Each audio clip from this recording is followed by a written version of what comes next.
Alright, listen up, you rust-sniffing swabs. We've finally made it. Down there, that big spinny brown squig turn of a lump, that's Armageddon.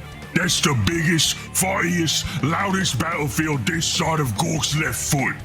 Now I know what some of yous are thinking, but Captain Gorktooth, why's we landing with the other boys already there? Well, I'll tell you why. Cause them other war bosses, they ain't got style, they ain't got flash, they ain't got the brains to back a cruiser full of guns, docker, boomsticks, burner fuel, and 12 cards of dangerous gubbins and cross it straight proper into the planet.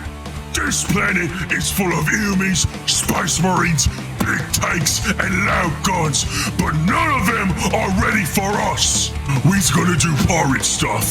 We's gonna do orky stuff. We's gonna loot everything that ain't nailed down. And then we's gonna loot the nails too. And there's fighting on every horizon. There's enemies crumping, just waiting for you. And the best part? Armageddon's got enough docker and enough enemies to keep us busy forever! So get your gear, load your sewers, polish your teeth, and get ready to smash, crump, burn, and kick everything that moves! Cause this ain't just raiding, this means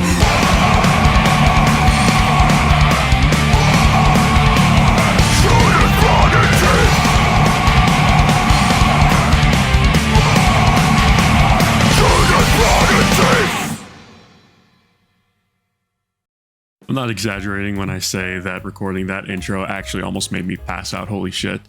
There's no real way to do this video, like, correctly. The orcs don't really have a story. The story is that they're orcs. They are kind of the comic relief of the setting.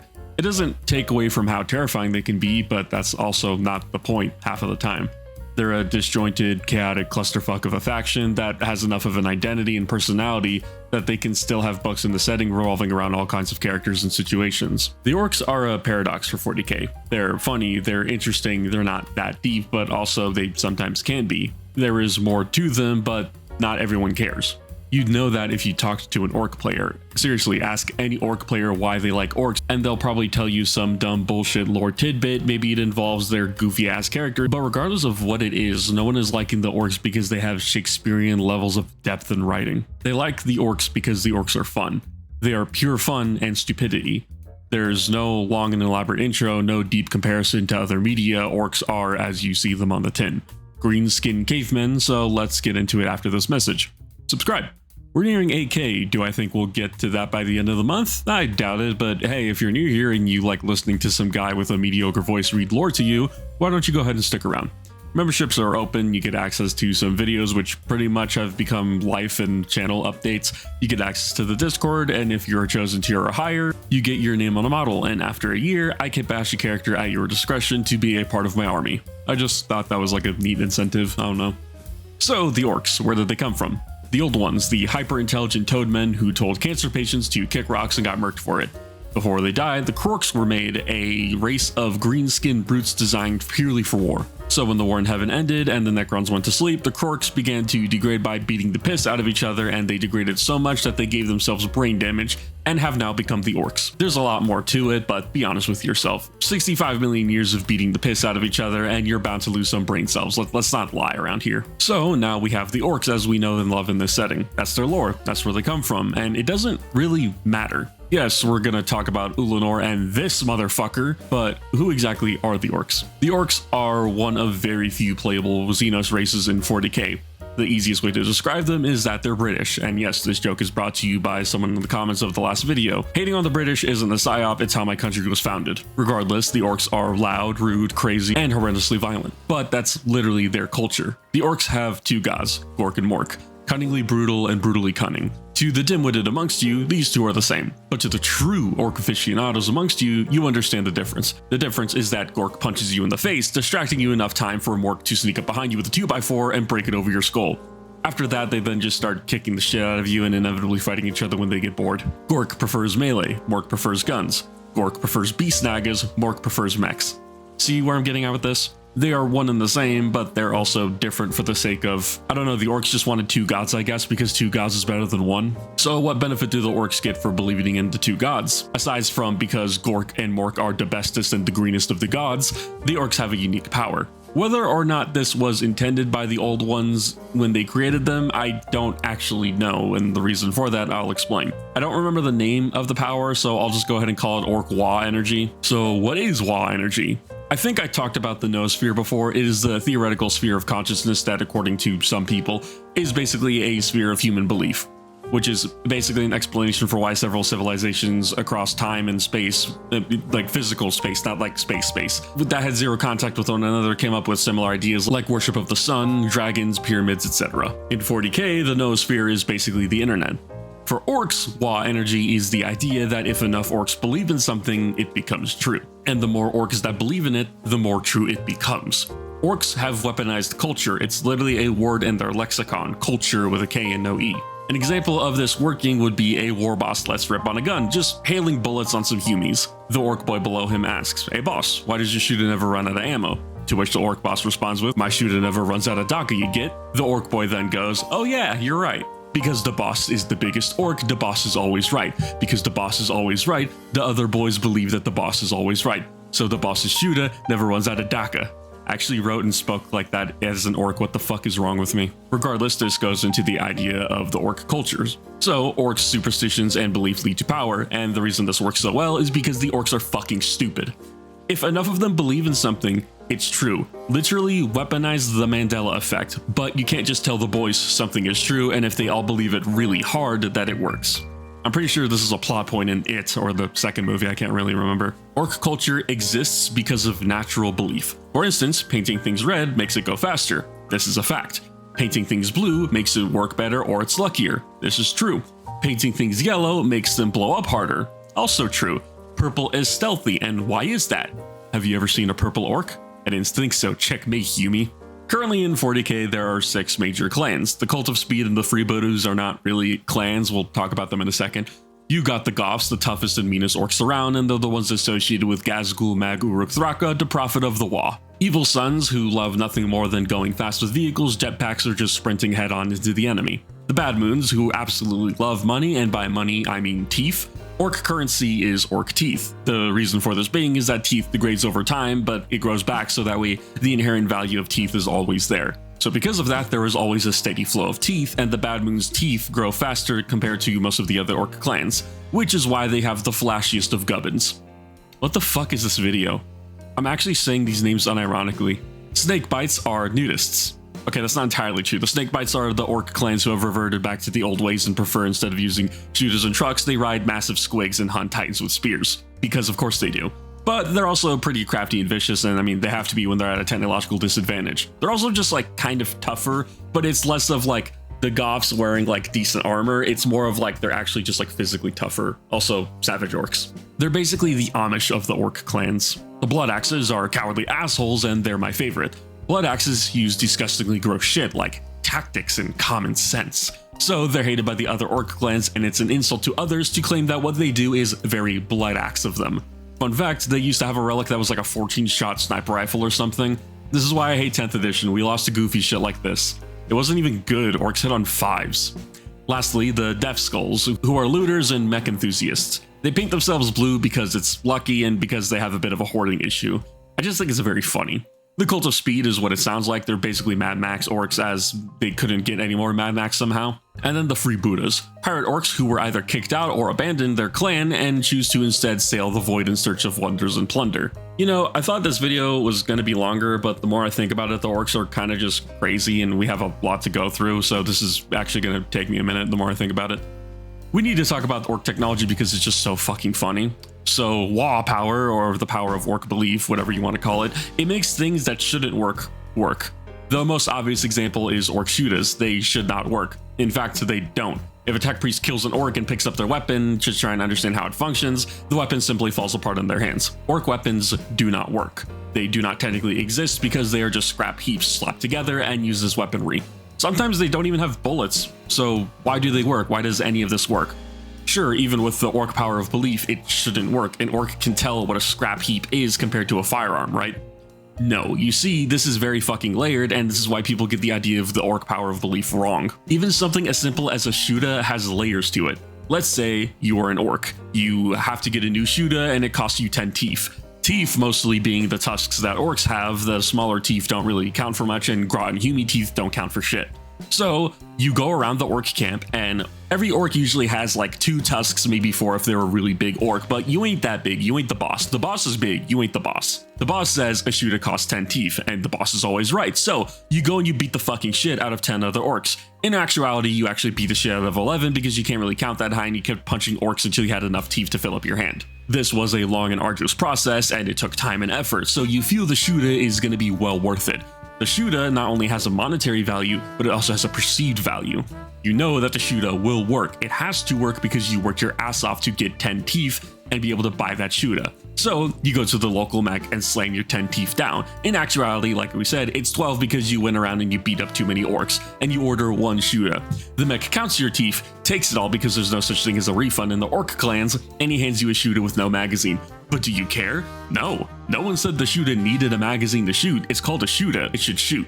The boss said all you need is a Shuda, and now you got a Shuda. So you let rip on the mech and you blow his fucking head off, and you laugh because the Shuda does indeed shoot. It works because the war boss says it works. It works because you worked your ass off to buy one. It works because it costs a lot of teeth, and it works because you blew the fucking mech's head off. The Shuda works because you all know the Shuda will work. And this is the orc power of belief. It takes time, it takes layers and other concepts for it to work. Something as simple as the boss says so sometimes is true, but most of the time it is because of the orc collective consciousness in believing that A equals B. Does any of that make any sense? If it doesn't, good, you're officially an orc. My favorite bits of orc technology include just how batshit insane it is. The bubble chukka is force field technology that is used offensively, but it creates a small, tiny force field bubble that then bursts when making contact with something. I believe the larger the bubble is, the worse it actually is, and the smaller it is, the more devastating it can become. Probably has to do something with like density or something. If I didn't talk about orc teleported technology, I would be hanged by my friend who I'm going to see sometime in December. Firstly, it was created by a dude, god damn it, his name is fucking Armageddon. That reminds me, in Total War Warhammer, there's a Dark Elf event, I think, where an orc gladiator breaks out of his prison with a bunch of orcs and he calls himself Sporticus. Because, spore. Orcs are fungi. I don't know if I said that. Orcs are fungi, by the way. That's how, like, they reproduce. They reproduce because they die and they become spores, and those spores become other orcs. They don't have sex, they're just fungus. Regardless, teleporters are obviously a big deal for orcs because now this means that they can just make stuff as good as the Imperium with minimal work. Archimedes himself, during the Third War for Armageddon, ended up customizing Gargants to the point where they were able to outrange Imperial Titans. He is such a crafty but also cautious and shadowy figure, nobody knows if he actually exists, and he's on the fucking Officio Assassinorum's most wanted list. An orc made it to the Assassinorum shit list. This is so fucking funny. But also, because they're orcs and they found a way to weaponize this, the Teleporter Blasta bamps you out of reality and sends you 10 feet away from where you're from. It either sends you on the ground, in the air, or inside of the ground. It doesn't really care. There's also the shock attack gun. Rather than teleporting you around, it uses snotlings as ammo. A snotling is literally the lowest fucking form of life in the orc hierarchy, and I would argue the lowest form of life in just any hierarchy in general. Just like fucking look at them. I have a problem where when I see things, they just piss me off. Snotlings piss me off, and I feel like this is what it feels like to be an orc. They aren't even goblins, they're just shit. They're literally useless. Aggression can at least like keep your guns functioning and they hit on 4s. All a snotling is good for is being used as ammo. So, an orc with a shock attack gun will suck up a snotling and teleport him and displace him somewhere on the battlefield.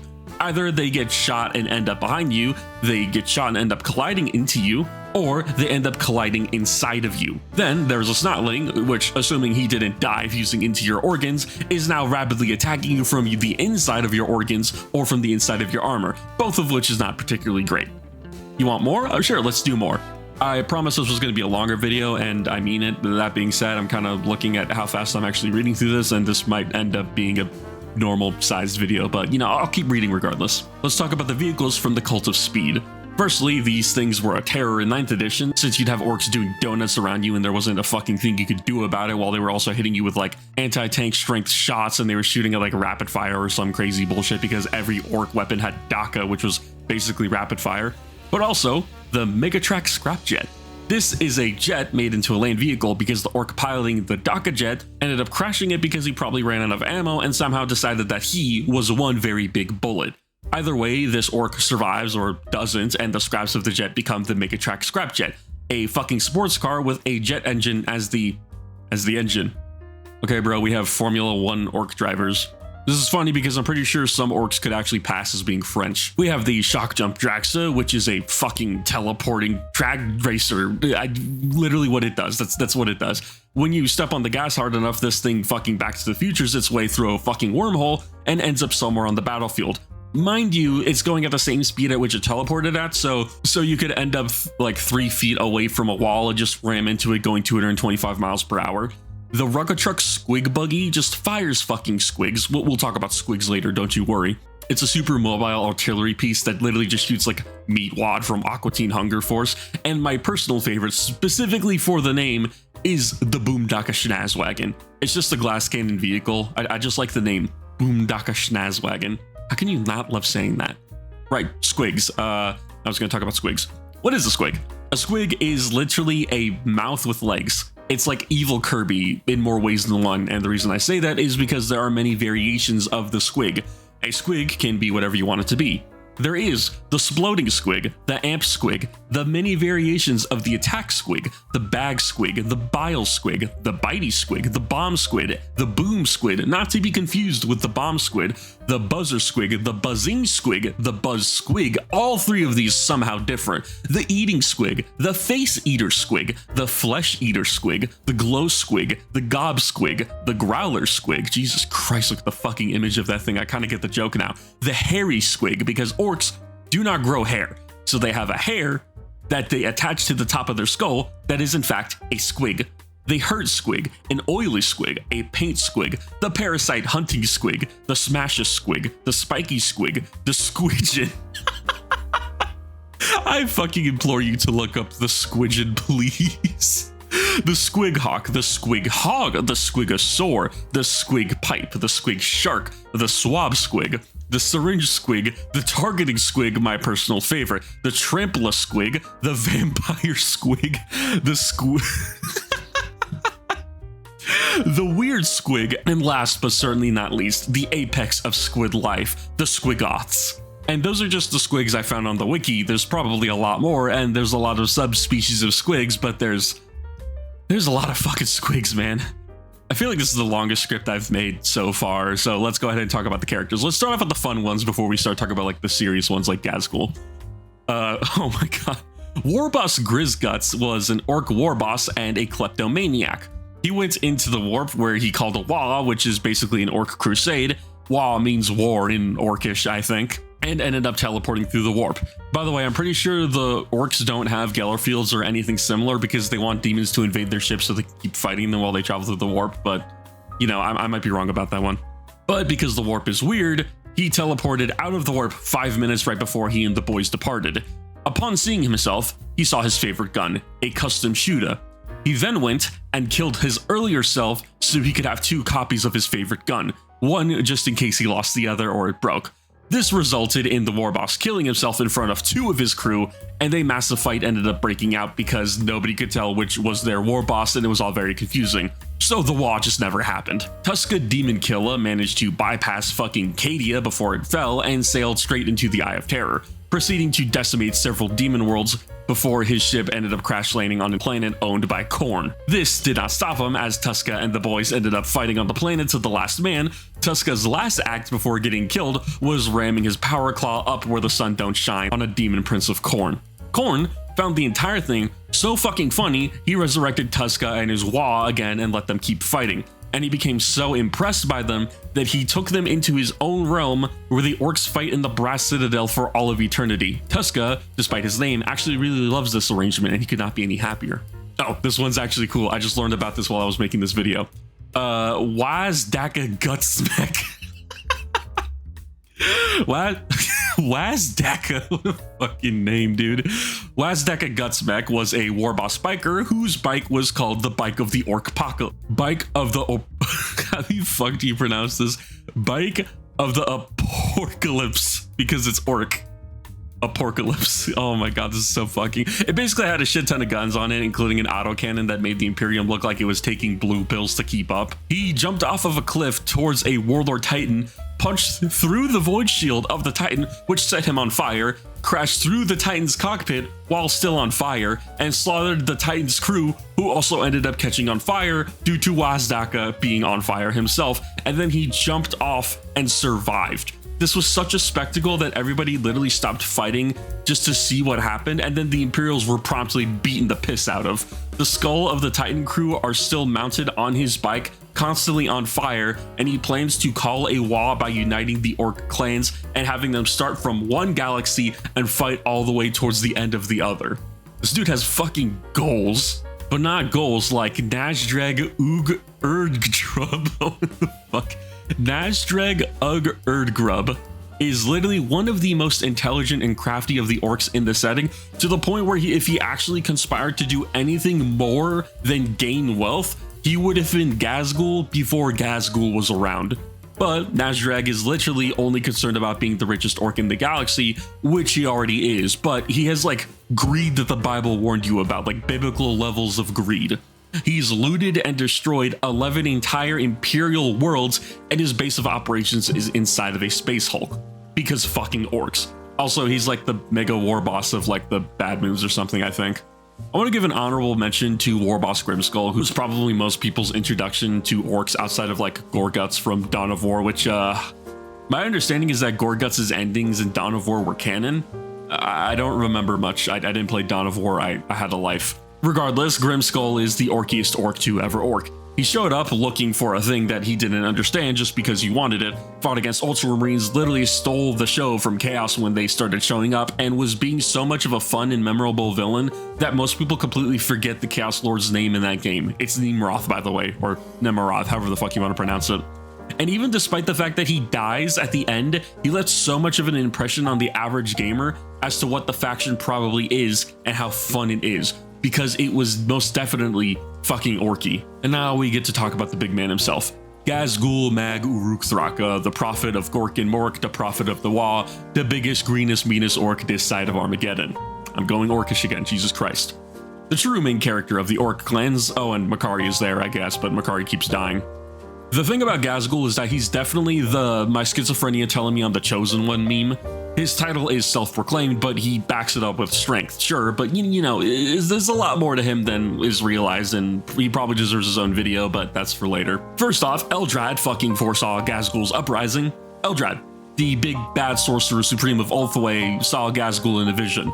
This guy's already going places.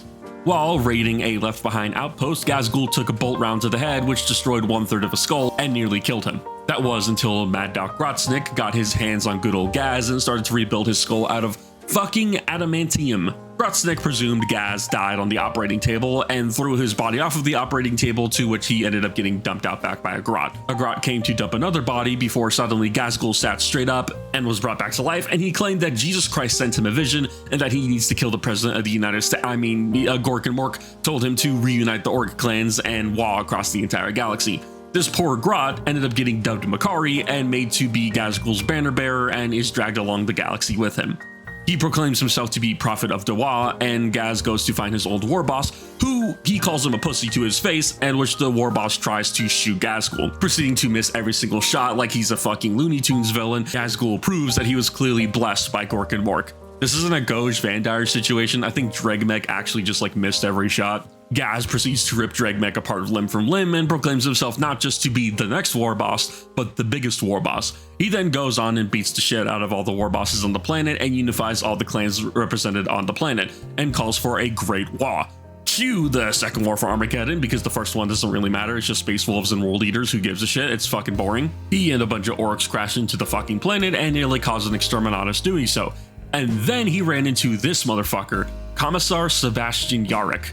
Yarrick can only be talked about, in my opinion, when it comes to Gaz. They're two sides of the same coin. That's why I didn't include him in the Imperial Guard video.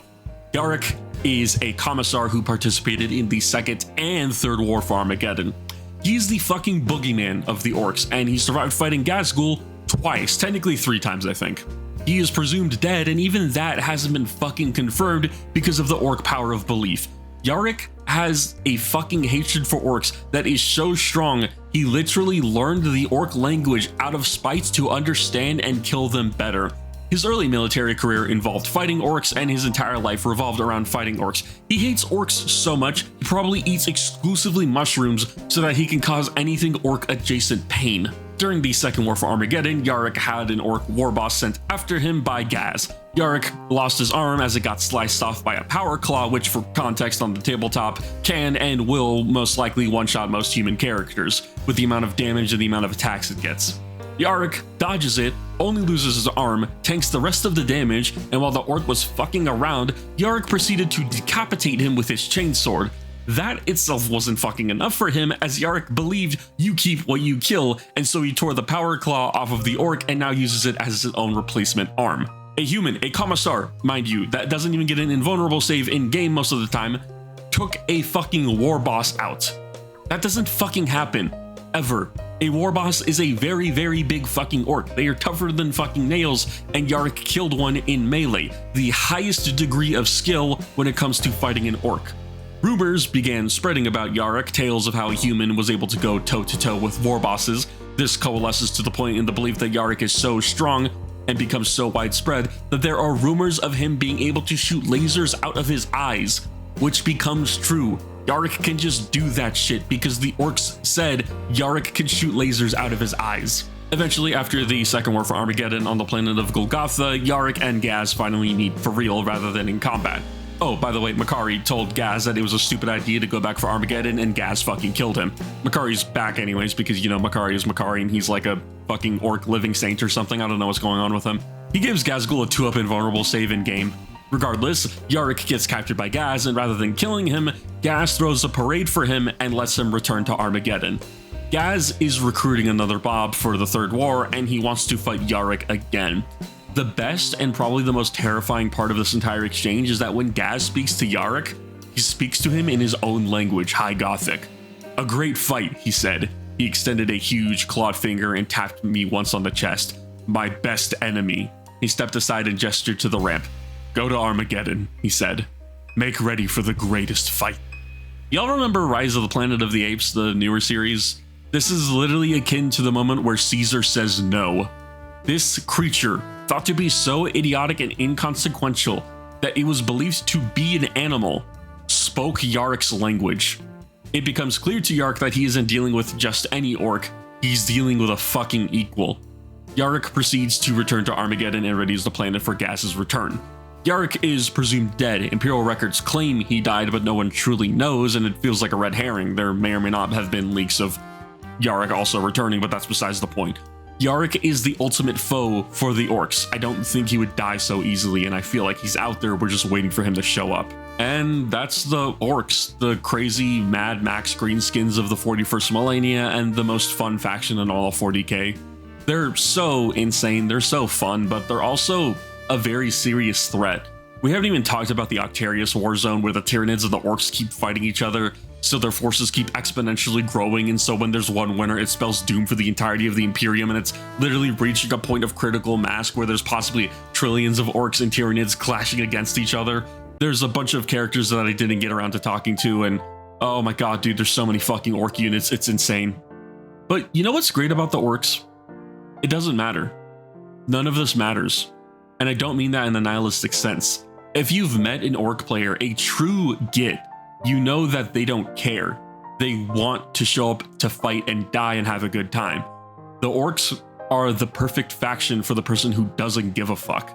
Who cares about winning? Who cares about meta? You're an orc, you live for the fight one way or the other. I've only met a meta orc player once. Even the orc players I meet who are good just do dumb shit. 3 kill rigs is pretty fucking stupid, but is it fun? Fuck yeah, it is. I think Daka Daka was the only time we ever had meta orc players, maybe Cult of Speed in 9th edition, but that was a different problem to begin with. To be an orc is to be happy. To be an orc means you literally won 40k. You are in a world where there is non-stop fighting, suffering, and bloodshed. Why wouldn't you be happy? It's all you've ever wanted. To quote, "The orcs are the pinnacle of creation. For them, the great struggle is won. They have evolved a society which knows no stress or angst. Who are we to judge them? We Eldar who failed, or the humans on the roads to ruin in their turn. And why? Because we sought answers to questions that an orc wouldn't even bother to ask. We see a culture that is strong and despise it as crude. Thanks for listening. And thank you to these channel members. 1,000 pardons, as this is later than it should have been. This was planned for Orktober, and I got hit with depression, but now I'm good. Don't worry about it. Everything is back to normal. We're inching closer to December, which means that I'm going to be moving soon, and I'm going to be doing more easier topics during this month, as well as the big Broken Tower lore video that I've been promising for a long time. I would have liked to have done it when we hit 10K, but, you know, honestly, it's just a Christmas gift at this point for you guys. As always, thank you to these channel members. YouTube has paid me out this month, and yeah, this is definitely all because of you guys. Trying to make this channel viable and possibly a future for me. Who knows? As always, I put the giant list of names through a fucking machine to organize it, so hopefully nobody's names got lost. If they do, I am sorry.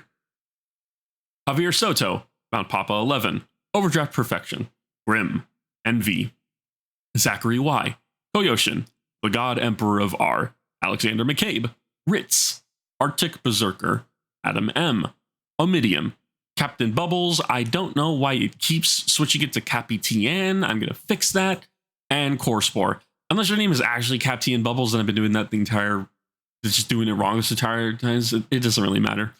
And an even bigger thank you to these oh fuck, there's more of you.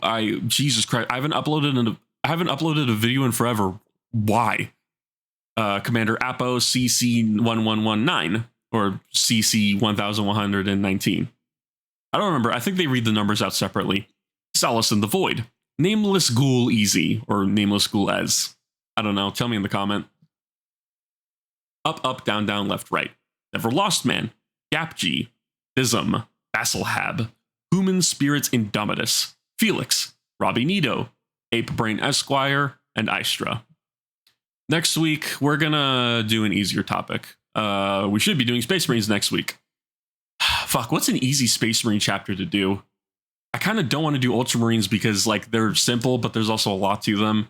Raven Guard might be kind of simple, but also there's that whole thing about, like, Corvus Corax and the Raptor Project. You know what? I think I got it. See you guys later.